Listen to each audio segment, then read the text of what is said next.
আসসালামু আলাইকুম প্রিয় দর্শক, আমি হাসিব মারজান আপনাদের সবাইকে আমন্ত্রণ জানাচ্ছি নগদ জনপদের খবরে।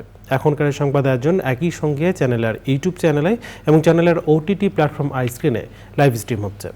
কুড়িগ্রামে বন্যা পরিস্থিতির অবনতি হয়েছে। শিমুলবাড়ি ও কাউনিয়া পয়েন্টে তিস্তার পানি বিপদসীমার 50 সেন্টিমিটার ওপর দিয়ে প্রবাহিত হওয়ায় নতুন নতুন এলাকা প্লাবিত হয়েছে। সুরমা কুশিয়ারা নদীর পানি কমে সুনামগঞ্জের বন্যা পরিস্থিতি উন্নতির আভাস পাওয়া গেলেও ছাতক পয়েন্টে পানি এখনও বিপদসীমার 90 সেন্টিমিটার ওপরে। নেত্রকোনায় আরও এলাকা প্লাবিত হয়েছে। বন্যার পানিতে ডুবে এক শিশু মারা গেছে। রিপোর্ট করছেন শহীদুল্লাহ রাজু। কুড়িগ্রামে ব্রহ্মপুত্র, দুধকুমার, ধরলা ও তিস্তাসহ 16টি নদ নদী তীরের বন্যা পরিস্থিতির অবনতি হয়েছে। ব্রহ্মপুত্র ও দুধকুমার নদের পানি বাড়ছেই। বিপদসীমার উপর দিয়ে প্রবাহিত হচ্ছে ধরলার পানি। তলিয়ে গেছে মৌসুমি ফসলের ক্ষেত। নদী পাড়ের প্রায় 15,000-এরও বেশি পরিবার পানিবন্দী হয়ে পড়েছে। ভেঙে পড়েছে যোগাযোগ ব্যবস্থা। বন্যায় দুর্ভোগে পড়েছেন এলাকাবাসী। আমাদের ঢেঁড়স, পটল, পাট সব তুল ডুবে গেছে। এখন তো পানি বাড়তে আছে, আমরা কৃষক তো আর বাঁচার উপায় নাই। রাস্তা তো নাই, কেবল এই ওয়াদা বাড়তি। গত 2 দিন ধরে আমাদের বাড়িঘর সব তলিয়ে গেছে। আমরা এখন এই রাস্তার মধ্যে বসবাস করতেছি। সুনামগঞ্জে বন্যা পরিস্থিতির কিছুটা উন্নতি হলেও দুর্ভোগে বন্যা কবলিত এলাকার মানুষ। কাজ না পেয়ে খাদ্য সংকটে পড়েছেন অনেকেই। পর্যাপ্ত ত্রাণ সহায়তার দাবি জানিয়েছেন বন্যা দুর্গতরা। সুরমা ও কুশিয়ারা নদীর পানি 6টি পয়েন্টে বিপদসীমার উপর দিয়ে প্রবাহিত হওয়ায় এখনও ঘরে ফিরতে পারছেন না সিলেটে বন্যায় পানিবন্দী লাখো মানুষ।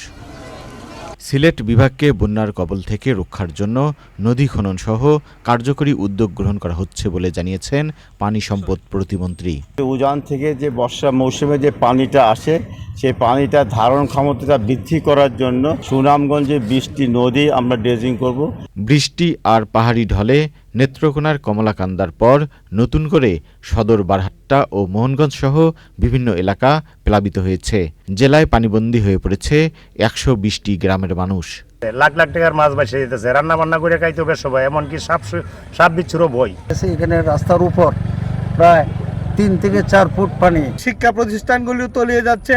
পুকুরে যে মাছগুলো যারা চাষ করে তারা সর্বনিঃস্ব হয়ে যাচ্ছে। নেত্রকোনায় উদ্ধাখালী নদীর পানি কমলাকান্দা পয়েন্টে বিপদসীমার উপর দিয়ে প্রবাহিত হচ্ছে। কংস নদ, সোমেশ্বরী নদী ও ধনু নদের পানি বেড়েই চলছে। Shahidullah Raju, channel I. কক্সবাজারে পাহাড় ধসে রোহিঙ্গা ক্যাম্পসহ বিভিন্ন স্থানে 3 দিনে 12 জনের মৃত্যু হয়েছে। শুক্রবার ভোরে শহরের বাদশাঘোনা এলাকায় পাহাড় ধসে মাটি চাপায় ঘুমন্ত অবস্থায় স্বামী স্ত্রী মারা গেছেন। একদিন আগে বুধবার মারা যান আরও 10 জন। ওইসব এলাকায় জীবনের ঝুঁকি নিয়ে বাস করছেন লাখ লাখ মানুষ। সরারজম মানিকের পাঠানো তথ্য ভিডিও চিত্রে রিপোর্ট করছেন রাজীব আহমেদ। কক্সবাজারের 7 উপজেলা, উখিয়া এবং টেকনাফের 33টি আশ্রয় শিবিরের পাহাড়ে জীবনের ঝুঁকি নিয়ে বসবাস করছে রোহিঙ্গা সহ লাখ লাখ মানুষ। কক্সবাজার সদর, ঈদগাঁও, মহেশখালী, উখিয়া এবং টেকনাফের পাহাড়ে সবচেয়ে বেশি বসবাসকারী।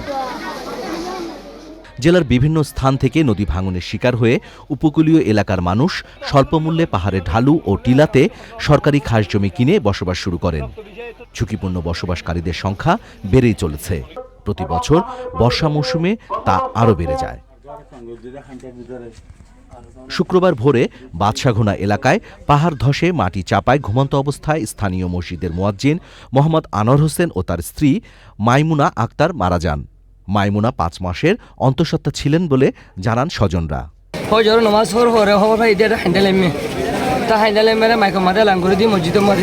রোহিঙ্গা ক্যাম্পগুলোতে পাহাড়ের পদদেশে ঝুঁকি নিয়ে বসবাস করছেন অনেকেই। আর রিফিউজি ক্যাম্পের মধ্যে আর মানুষ বেশি জ্বর বৃষ্টি মানুষ ক্ষতি হয় আর পানি আর নিরাপত্তা চাই আর বেশি কষ্ট আছে। আর রোহিঙ্গা ক্যাম্প আমার বেশি কষ্ট, বৃষ্টি জ্বর পানি আর খনকানি সানি কোনো কিছু নিরাপত্তা নাই। আগাগোড়া পানি ঢুকে ফার ভাঙি ঘর ভাঙি গিয়ে তো বহুত তার মা বোন মরে গিয়ে সদিন হসপিটাল নিয়ে গিয়ে আর বাপু মা প্রশাসন বলছে রোহিঙ্গা ক্যাম্পে ঝুঁকিতে থাকা বাসিন্দাদের অন্যত্র সরিয়ে নেওয়ার কাজ শুরু করা হয়েছে। ঝুঁকিপূর্ণ ঘরগুলো থেকে আমাদের লোকজন রিলোকেট করেছে এবং দেখা যাচ্ছে কিছুক্ষণ পরে আবার লোক চলে আসছে। তো তাদেরও সচেতনতার অভাব আছে। আরেকটি হচ্ছে আমাদেরও জায়গা সংকুলনের একটা সংকট আছে। কক্সবাজার পৌরসভা ও জেলা প্রশাসনের পক্ষ থেকেও নেওয়া হচ্ছে পদক্ষেপ। বৃষ্টির কারণে পাহাড় ধস নামতে পারে, আপনারা দয়া করে ঝুঁকি নিয়ে কেউ বসবাস করবেন না। স্থানীয় আশ্রয় কেন্দ্রে যাওয়ার জন্য অনুরোধ করা হচ্ছে। পাহাড়ি এলাকাগুলোতে আমাদের বিভিন্ন টিম করে দেওয়া হয়েছে এক্সিকিউটিভ ম্যাজিস্ট্রেটদের নেতৃত্বে। সেখানে পুলিশের সদস্য রয়েছে, এখানে আমাদের সিপিবি সদস্য রয়েছে, ইভেন ফায়ার সার্ভিসের একটি টিম সহ আমরা সবাই মিলে যৌথ একটি টিম ওই বিশেষ করে ঝুঁকিপূর্ণভাবে যারা বসবাসরত আছে তাদের ওখানে তারা যাতে সরে যায় এবং আমাদের যে নিরাপদ আশ্রয় কেন্দ্র খোলা হয়েছে সেগুলোতে যাতে অবস্থান করে সেই বিষয়ে প্রচারণা করা হচ্ছে। কক্সবাজার জেলার বিভিন্ন স্থানে ও রোহিঙ্গা ক্যাম্পে পাহাড়ে ঝুঁকি নিয়ে বসবাসকারীদের জন্য স্থায়ী সমাধানের কথা বলছেন সংশ্লিষ্টরা। Rajib Ahmed, channel I. ভূমি ও গৃহহীনদের জন্য আশ্রয়ন প্রকল্প যে জীবনচিত্র বদলে দিয়েছে তার অনেক উদাহরণ মেলে কক্সবাজারের উখিয়ায়। এই প্রকল্প মানুষকে মৃত্যুর মুখ থেকে ফিরিয়ে জীবন সংগ্রামের গল্প তৈরি করেছে, সৃষ্টি করেছে বেঁচে থাকার অবলম্বন। প্রধানমন্ত্রীর দেওয়া আশ্রয়নের ঘর পেয়ে তারা এখন উন্নত জীবনের স্বপ্ন দেখছেন। কক্সবাজারের উখিয়া থেকে ফিরে রিপোর্ট করছেন লীলাদ্রি শেখর। এই এক একটা গলিতে লুকিয়ে আছে জীবন সংগ্রামের নানান গল্প। সুখী বড়ুয়ার বিবাহিত জীবনে সুখ ধরা দেয়নি কখনো। স্বামী ছেড়ে চলে যাওয়ার পর হাতে ছিল 10 টাকা। কোন পথ বেছে নেবেন সে প্রশ্নের মুখোমুখি হয়ে নেমেছিলেন জীবনযুদ্ধে। আর সেই যুদ্ধে সঙ্গী হিসেবে পেয়েছিলেন প্রধানমন্ত্রী শেখ হাসিনার আশ্রয়ন প্রকল্প। এই 10 টাকার নোট ছিল আমার 20 খাওয়ানোর টাকা, লাইফ শেষ কারণ টাকা। কিন্তু আমার 2টা বাচ্চা ছিল বলে আমি মরতে পারিনি। এই 10 টাকা নিয়ে আমি 10 টাকার কর্মী শাক কিনে একটা জায়গায়, ছোট্ট একটা জায়গায় রোপণ করছি। সেখান থেকে আরেকটা জায়গায় বছরের জন্য বীজ নিয়ে নিছি, আলু নিয়ে নিছি। এগুলো যদি এখানে কেউ কিনতে চায়, অনেকেই কিনে। 1 কেজি 70 টাকা 80 টাকা করে আলু বিক্রি করি। ধার দেনা দিয়ে চলত রত্না দত্তের দিন। আশ্রয়নে এসে দেনা তো চুকিয়েছেনই, সংসারও সচল। শুরুটা করেছিলেন একটি ছাগল পালন দিয়ে, তা এখন পৌঁছেছে 10-এ।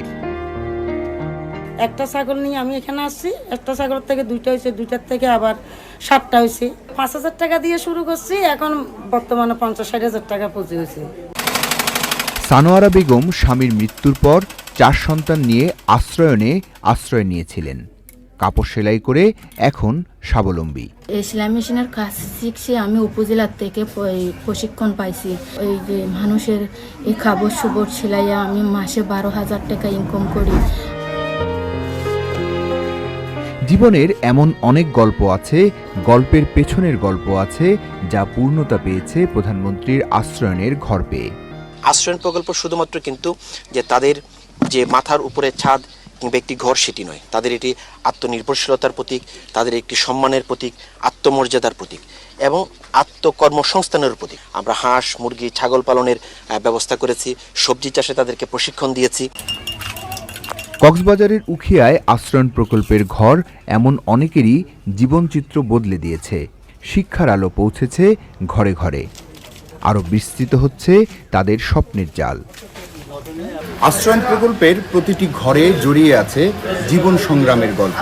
এই সংগ্রামী মানুষগুলোকে নিয়েই প্রধানমন্ত্রী শেখ হাসিনা গড়তে চান সুখী সমৃদ্ধ বাংলাদেশ। Leeladri Shekhar, channel I, Cox's Bazar. নগর জনপদের খবরে আজকের আয়োজনে পর্যন্তই। পরবর্তী কৃষি সংবাদ দেখার আমন্ত্রণ জানিয়ে এখানেই শেষ করছি। ধন্যবাদ সবাইকে।